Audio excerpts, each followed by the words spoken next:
Good morning everyone, welcome back to our daily current affair series. और चलिए शुरुआत करते हैं आज के इस लेक्चर का। और सबसे पहले देखते हैं कि वो कौन से टॉपिक्स है जो आज के इस लेक्चर के अंदर यहाँ पे कवर अप करने के लिए अपने जा रहे हैं। So this are the topics. सबसे पहले कुछ बात करनी है जेलीफिश के ऊपर, उसके बाद कुछ जूट प्रोडक्शन के रिगार्डिंग वहां पे चलेगी बातें। और जूट के अंदर देखा जाए तो रिसेंटली इंडिया ने बांग्लादेश के द्वारा इंडिया में जो इंपोर्ट होता है जूट वगैरह, उसके ऊपर कुछ वहां पे बैन लगाया है, तो उसके रिगार्डिंग कुछ है बात है। देन कुछ बात है ओवरसीज सिटीजन ऑफ इंडिया के ऊपर। Recently telecom regulatory authority of India ने इंडिया की सबसे पहली प्रॉपर्टी रेटिंग फ्रेमवर्क को वहां पे इश्यू किया है फॉर डिजिटल कनेक्टिविटी, तो उसकी वहां पे चलेगी बात है। And then after artificial intelligence powered SabhaSaar जो मिनिस्ट्री ऑफ पंचायत के द्वारा वहां पे हुआ है शुरू, और लास्ट में मिनिस्ट्री ऑफ कॉमर्स ने वहां पे एक नई चीज की, एक नए मिशन की है शुरुआत, and it is named new export promotion mission. तो इस एक्सपोर्ट प्रमोशन मिशन के ऊपर करेंगे वहां पे बातें। तो चले शुरुआत करते हैं from the first, and that is about jellyfish. क्या है अभी रिसेंटली कंटेक्स्ट के अंदर, भैया रिसेंटली फ्रांस के ग्रेविलाइंस न्यूक्लियर पावर स्टेशन को टेम्पररी वहां पे शट डाउन किया जा रहा है। बिकॉज उसका रीजन क्या है, तो उस पावर स्टेशन के अंदर वहां पे 3 रिएक्टर्स के ऊपर मैसिव जेलीफिश स्वॉर्म ने वहां पे कुछ अटैक किया है, और बिकॉज ऑफ दैट उसकी कूलिंग सिस्टम जो है उसको वहां पे कंप्लीटली क्लॉग्ड कर दिया है। तो रिसेंटली फ्रांस के अंदर जो एक न्यूक्लियर पावर स्टेशन है जिसका नाम है ग्रेविलाइंस न्यूक्लियर पावर स्टेशन के अंदर 3 रिएक्टर को बंद किया गया है because of this jellyfish swarm. Swarm का मतलब होता है जो पूरा ग्रुप में जेलीफिश आगे बढ़ती है, तो उस ग्रुप की वजह से वहां पे कुछ अटैक हुआ है, एंड बिकॉज ऑफ दैट उसकी जो कूलिंग सिस्टम है वो वहां पे ब्लॉक हो चुकी है, एंड बिकॉज ऑफ दैट इस पावर स्टेशन के अंदर 3 रिएक्टर्स को रिसेंटली बंद किया है। तो इसके चक्कर में इस बात से हम बोल सकते हैं कि जेलीफिश अभी थोड़ी सी वहां पे न्यूज में आई है। तो पहले ये तो पता होना चाहिए कि भैया जेलीफिश एग्जैक्टली होती क्या है। तो देखा जाए तो एक मराइन इनवर्टिब्रेट्स है जो कहां से बिलोंग करता है, it belongs to the phylum cnidaria as well as class scyphozoa. Phylum cnidaria and class scyphozoa से बिलोंग करने वाला एक मराइन एनिमल जिसका नाम है jellyfish.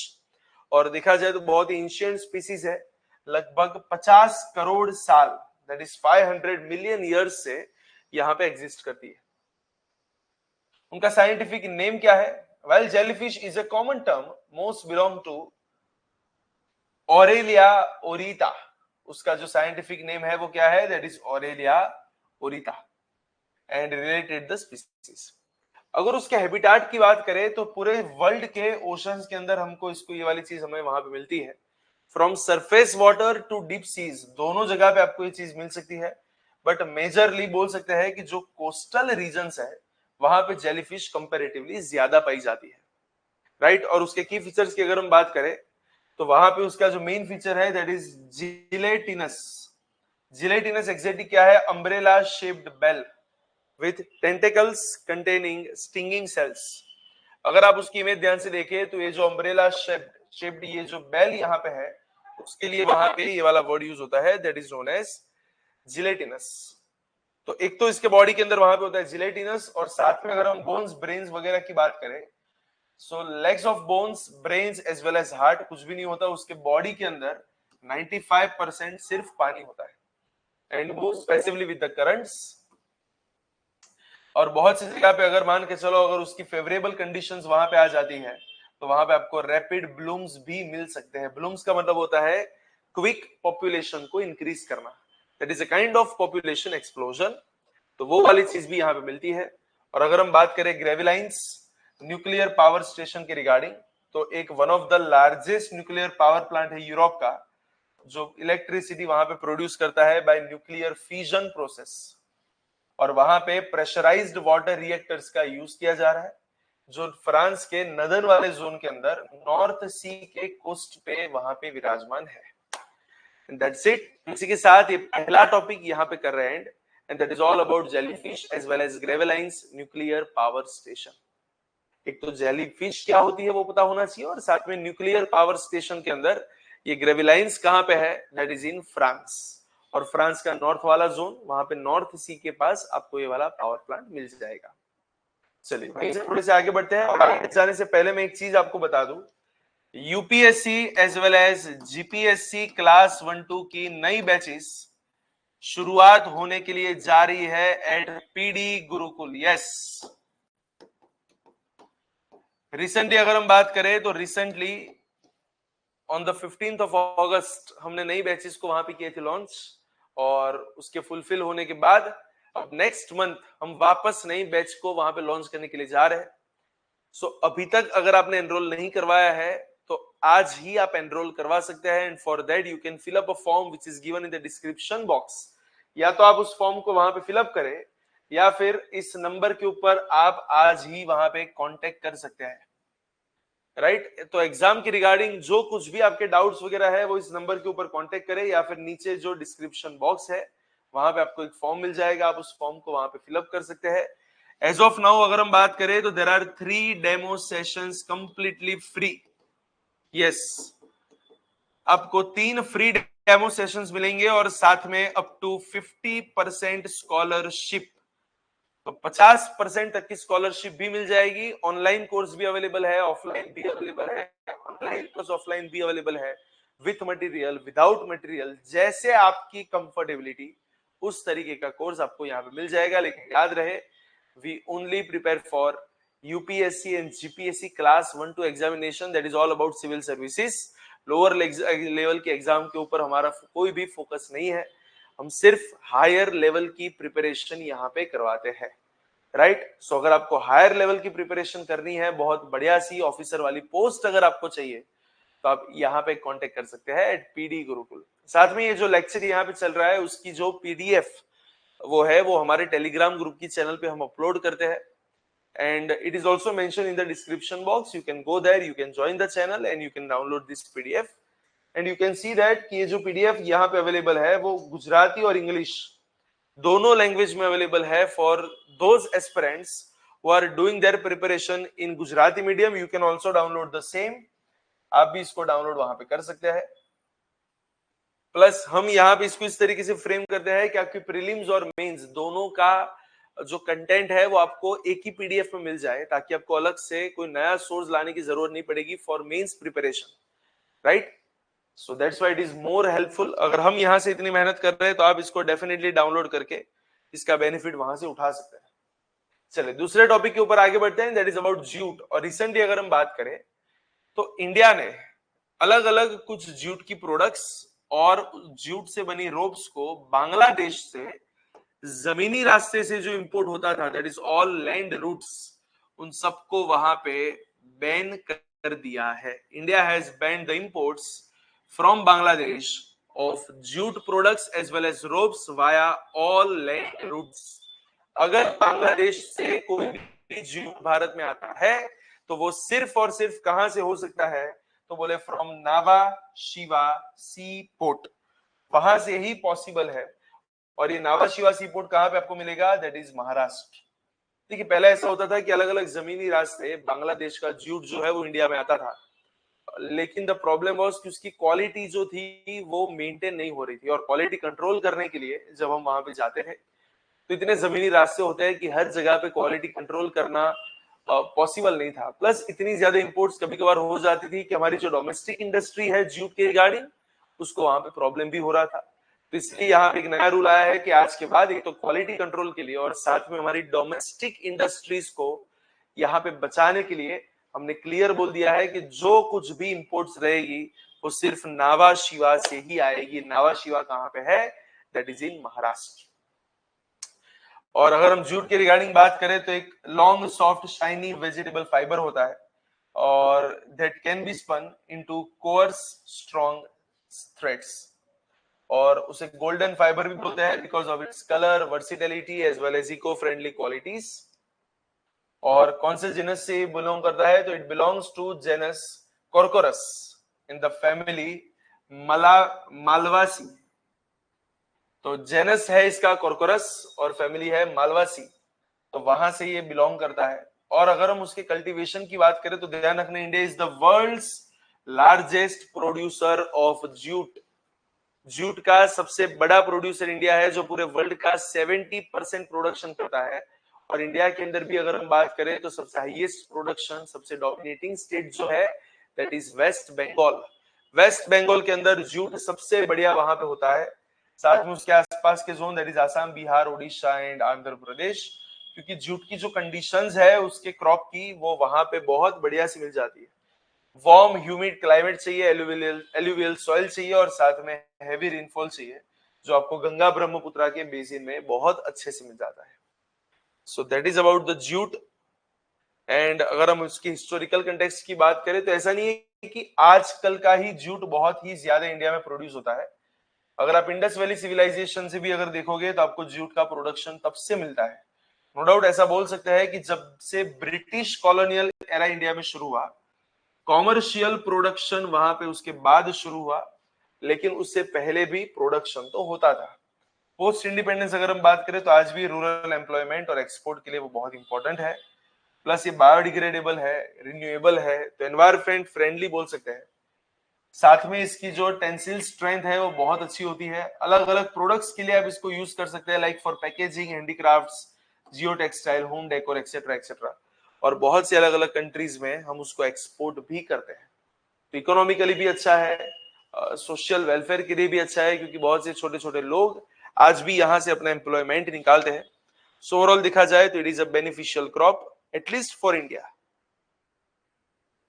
Right. So that is all about jute in the recent context. Jute के बाद अगर हम बात करें तो कुछ बात है ओवरसीज सिटीजन ऑफ इंडिया के ऊपर, और वहां पे भी न्यूज में क्या है। देखिए, मिनिस्ट्री ऑफ होम अफेयर्स ने सिटीजनशिप अमेंडमेंट एक्ट या फिर सिटीजनशिप एक्ट के अंदर कुछ अमेंडमेंट वो लोग लेके आए और वहां पे क्लियर किया है कि अगर कोई ओसीआई कार्ड होल्डर को किसी भी देश में, चाहे भारत हो चाहे कोई दूसरा देश हो, अगर उसको 2 साल से ज्यादा की जेल की सजा होती है, या फिर वो कोई ऐसे गुनाह के अंदर शामिल है, ऐसी कोई उसके खिलाफ कुछ चार्जशीट बनी है जिसकी सजा 7 साल या उससे ज्यादा हो सकती है। फिर से, अगर कोई भी ओसीआई कार्ड होल्डर को 2 साल से ज्यादा सजा मिलती है, या फिर कोई ऐसा गुनाह जहां पे 7 साल से ज्यादा सजा हो सकती है, उस गुनाह के लिए उसके रिगार्डिंग वहां पे कुछ चार्जशीट फाइल हुई है। अभी तक हो सकता है कि वो केस या फिर वो गिल्टी प्रूव ना हुआ हो, लेकिन एटलीस्ट अगर ऐसी कोई चार्जशीट भी फाइल हो गई तो उसका ओसीआई वाला स्टेटस हटा दिया जाएगा। OCI that is overseas citizen of India. In short, 2 साल या उससे ज्यादा की सजा हुई, या फिर आप किसी ऐसे ऑफेंस के अंदर इंक्लूड हुए हैं जहां पे आपके खिलाफ एक चार्जशीट बनी है, जहां पे आपको 7 साल या उससे ज्यादा की सजा हो सकती है। अगर ऐसी कुछ भी कंडीशन आती है तो ओसीआई का ये जो स्टेटस है उसको हटा दिया जाएगा। और तो ये पहले ये तो पता होना चाहिए कि सर ये ओसीआई का स्टेटस होता क्या है। देखिए, ओवरसीज सिटीजन का मतलब क्या है, किसी भी फॉरेन नेशनल को जो कि इंडियन ओरिजिन है, भले आज वो फॉरेन में रहता है लेकिन उसका ओरिजिन इंडिया में था, वो इंडिया में रह सके, काम कर सके और ट्रैवल कर सके, उसके लिए उसको एक स्टेटस दिया जाता है जिसको बोलते हैं ओसीआई स्टेटस, जिससे आप विदाउट वीजा आप कंटिन्यूअसली इंडिया में ट्रैवल कर सकते हैं, आप इंडिया में रह सकते हैं, आप यहाँ पे वर्क कर सकते हैं। 2005 से ये वाली सुविधा हमने की है शुरू। ध्यान रखना है, they are not the citizens of India, they are the citizens of any other countries, but they can apply for overseas citizen of India. और मिनिस्ट्री ऑफ होम अफेयर्स इसके ऊपर वहां पे ध्यान रखती है, जिससे इंडिया का और हमारा जो डायस्पोरा है, जो पूरे विदेश के अंदर हमारे जो लोग हैं, उनके बीच में हमारा कनेक्शन और बढ़ सके। तो उनके मेन फीचर्स क्या है, तो यहाँ पे क्लियर बोला गया है, the person who were citizens of India on और आफ्टर 26 जनवरी 1950 और देयर डिसेंडेंट्स, मतलब उनके वंशज, वो सब यहाँ पे लायक हो जाते हैं ओसीआई के लिए। या तो वो पर्सन खुद सिटीजन था ऑन और आफ्टर 26 जनवरी 1950, इस दिन या उसके बाद के दिन आप कभी भी भारत के सिटीजन थे तो, या फिर आपके बच्चे, दोनों को इंडियन ओरिजिन ही बोला जाता है। नो डाउट वहां पे पाकिस्तान और बांग्लादेश को बैन किया है, और ऐसे लोगों को बोलते हैं इंडियन ओरिजिन, उनको यहाँ पे ये वाली चीज ऑफर की जाती है। आपको वीजा के बेनिफिट्स मिलते हैं, इकोनॉमिक और एजुकेशनल राइट्स मिलते हैं। नो डाउट आप यहाँ पे प्रॉपर्टी खरीद सकते हैं भारत के अंदर, लेकिन एग्रीकल्चरल लैंड आप नहीं खरीद सकते। एक चीज आपको जो नहीं मिलती है as a normal citizen, if you are overseas citizen, तो आपको कोई पॉलिटिकल राइट्स नहीं मिलते, मतलब you don't have any kind of right to vote, or else you cannot also participate in any election। आप किसी भी कॉन्स्टिट्यूशनल पोस्ट पे नहीं जा सकते और आप कभी भी वहां पे वोट नहीं दे सकते, इसके लिए मना कर दिया है। और देखा जाए तो अगर हम कैंसलेशन की रिगार्डिंग बात करें तो कौन से ग्राउंड पे कैंसलेशन किया जाता है, जैसे कि पहले बात की, अगर पहला होता है कन्विक्शन बेस्ड, कि अगर आपके खिलाफ 2 साल या उससे ज्यादा की सजा हुई तो आपका ओसीआई निकल जाएगा। चार्जशीट बेस्ड, अगर ऐसे किसी ऑफेंस के अंदर आप शामिल है, वैसी चार्जशीट बनी जिसकी सजा 7 साल या उससे ज्यादा है, तो भी निकल जाएगा। प्लस एक चीज बोली है कि जरूरी नहीं कि ये सब सजा इंडिया में ही हुई हो, किसी दूसरे कंट्री में होगी ना तो भी निकल जाएगा ओसीआई। यस, और ग्राउंड्स क्या हो सकता है कि अगर आपने ओसीआई को हासिल करने में कहीं पे कुछ फ्रॉड वगैरह किया है और अगर आप पकड़े गए, या फिर आपने कॉन्स्टिट्यूशन, भारत का जो कॉन्स्टिट्यूशन है उसके खिलाफ डिसअफेक्शन बताया, किसी एनिमी के साथ अनलॉफुल ट्रेड या कम्युनिकेशन कर दिया at the time of war, तो ऐसा अगर आप कुछ भी करते हो तो आपका ये जो ओसीआई वाला जो स्टेटस है उसको वहां से हटा दिया जाएगा। And that's it, that is all about the recent rules regarding OCI. चलिए next topics, and the next topic that is about TRAI। देखिए, telecom regulatory authority of India ने अभी रिसेंटली एक नई चीज वहां पे की है डिक्लेयर, जिसको बोलते हैं property rating framework for digital connectivity. देखिए, आजकल प्रॉपर्टीज बहुत ज्यादा बढ़ती जा रही है, नए नए बिल्डिंग्स बनते जा रहे हैं, लेकिन बहुत से ऐसे बिल्डिंग होते हैं जहां पे आप बिल्डिंग के अंदर जैसे एंटर होते हैं ना, तो मोबाइल के नेटवर्क्स थोड़े से कम होते जाते हैं, डिजिटल कनेक्टिविटी कम होती जाती है। तो यहाँ पे ट्राई ने एक नई चीज को कर दी है शुरुआत, अगर आप किसी भी बिल्डिंग में एंटर होंगे तो वहां की डिजिटल कनेक्टिविटी कैसी है उसके लिए वो लोग एक नया रेटिंग शुरू कर रहे हैं, जिसका नाम होगा property rating framework for digital connectivity. इस रेटिंग के बेस पे ट्राई वाले हर एक बिल्डिंग में जाएंगे और वहां पे जाके चेक करेंगे कि भैया यहाँ पे कनेक्शन कैसा है, वाईफाई कैसा है, नेटवर्क कैसे आ रहे हैं, and on the basis of that वहां पे उनको एक रेटिंग देंगे।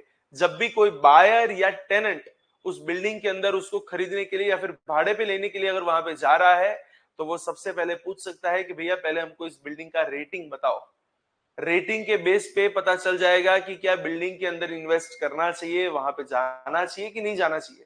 Because we all know that in today's world digital या फिर इंटरनेट कनेक्टिविटी जो है वो बहुत ही एसेंशियल हो चुकी है।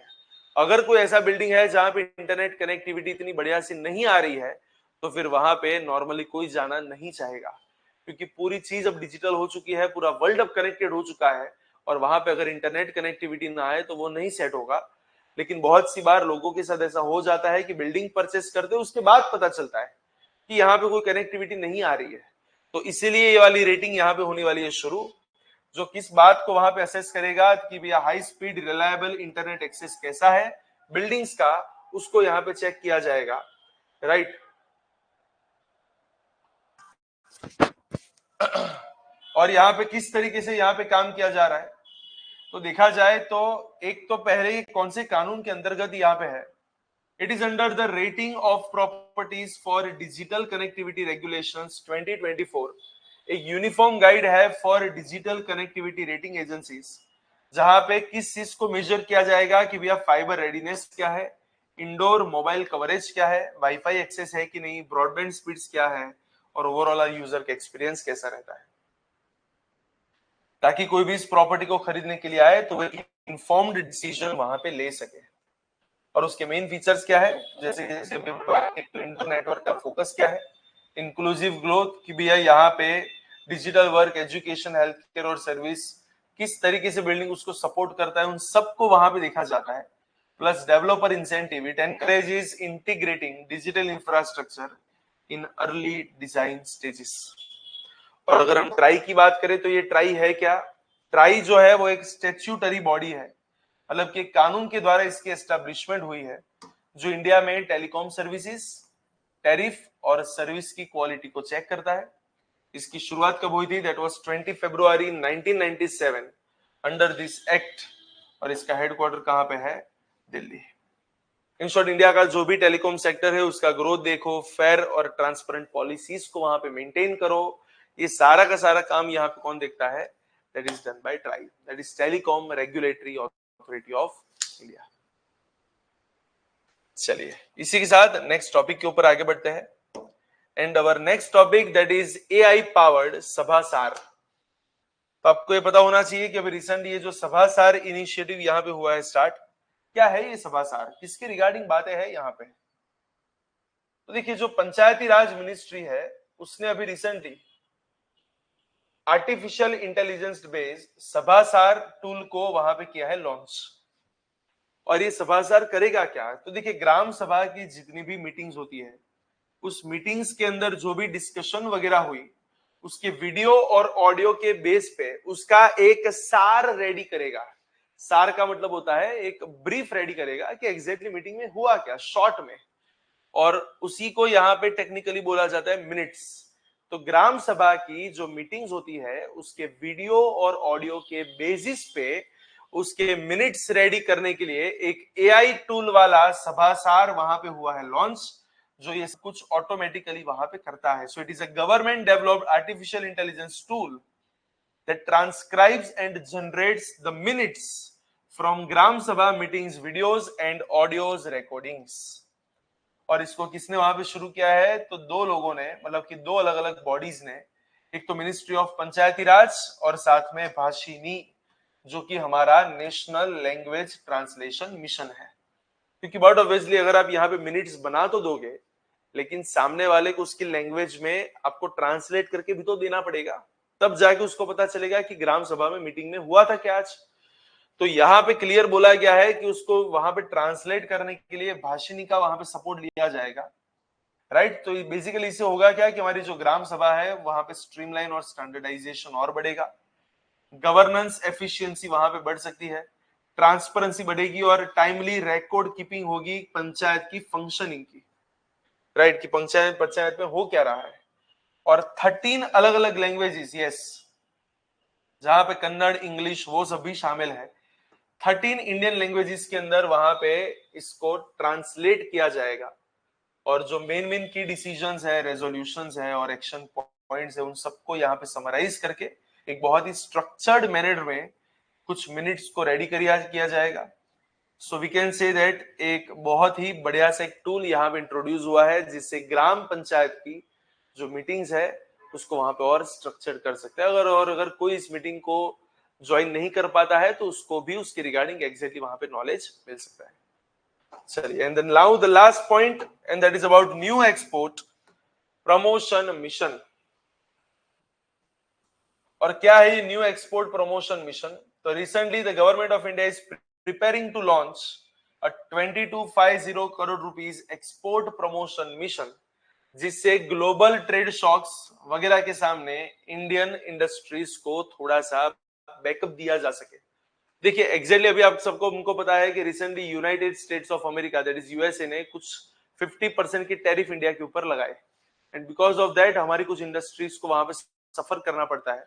तो इंडस्ट्रीज को जो कुछ भी लॉस होता है because of this higher tariffs, उस लॉस को कंपनसेट करने के लिए एक फंडिंग वहां पे है, और उसी को बोला जाता है एक्सपोर्ट प्रमोशन मिशन, राइट। तो ऐसे मिशन की शुरुआत जो थी वो बहुत पहले हुई थी, उसकी डिक्लेरेशन हुई थी, लेकिन उसकी फाइनली उसको लॉन्च अभी रिसेंटली किया गया है।